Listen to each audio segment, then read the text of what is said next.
do you think are the chances that Ukraine's eventually going to be part of NATO? Non-existent. Non-existent? Yes. That's not going to happen. No. And this is the problem. We don't seem to understand that if we continue to insist that whatever remains of Ukraine become part of NATO, we're going to see hundreds of thousands of Russian troops on the Polish border. They're just going to roll right across Ukraine. It will not stop until they hit the Polish border and the Romanian border. That's very clear. That's not what he wants.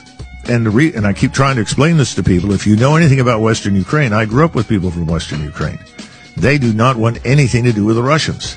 And Putin knows that. He doesn't want to run the place, doesn't want to govern it. He just doesn't want it to be a platform for attack against Russia, which is what we tried to turn it into. I also think the majority of Ukrainians that are still there, and maybe even the majority that are away, they may not like Russians, but I don't think they support this war.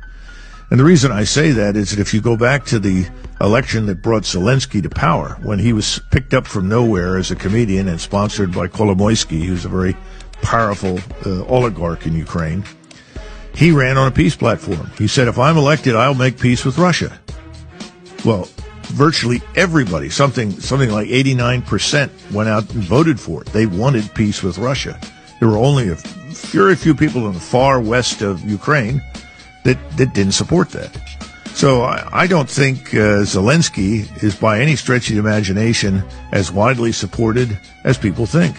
And, you know, you talk about their situation right now. He has press gangs. Press gangs are groups of people that go out and forcibly drag Ukrainians into the Ukrainian military because they need manpower.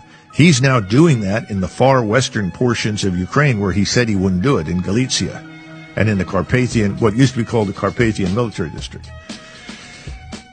Ukrainians are leaving. Ukrainians are moving out. There are reports now that Ukrainians are actually stoning and in some cases shooting at these press gangs from the Ukrainian army in western Ukraine, that they don't want to go to war. They don't want to fight.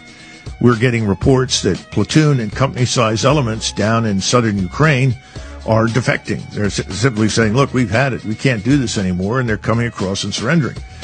And very, very smartly, the Russians from the beginning have treated all of the Ukrainian prisoners very, very well. They have not harmed them. They have not abused them or brutalized them. They facilitated prisoner exchanges, whereas we've got videotape of Ukrainian soldiers kneecapping with AK-47s, Russian knees of soldiers that are in captivity. We have video of them executing because the Ukrainian soldiers that did it actually posted it on YouTube, on the internet. So he's run a very good campaign in the sense that he's made it very clear, we don't want to kill you. We're not really the enemy. We want this to end too. And it has had an effect inside Ukraine that we are not hearing about. These things are not reported to us in the Western media because it undermines the narrative.